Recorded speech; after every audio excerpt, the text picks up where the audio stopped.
Mesec u aspektima sa Neptunom.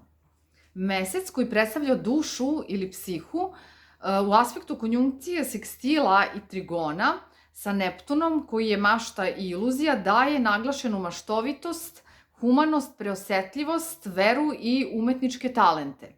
Često se nalazi u horoskopima slavnih slikara, muzičara, glumaca, učitelja joge i meditacije. Kada mesec pravi aspekte kvadrata ili opozicije, postoji sklonost idealizovanju i zaljubljivanju, koju obavezno prati i razočaranje, jer savršenstvo ne postoji.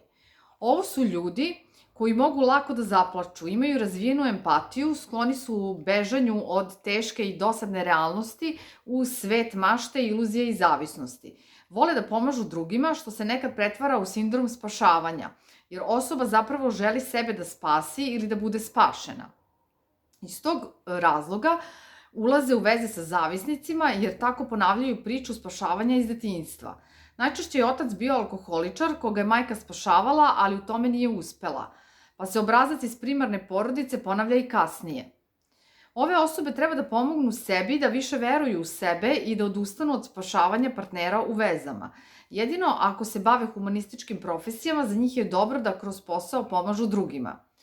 Potrebno je da osveste da ih privlače partneri koji podsjećaju na oca i da treba da izađu iz tog začaranog kruga uloge spasioca i žrtve.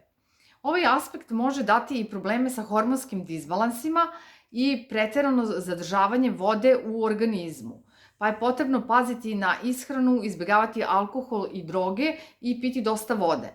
Ovi ljudi vole da provode vreme pored mora, pa da se bave plivanjem, ronjenjem i sportovima na vodi i da posećuju muzičke koncerte.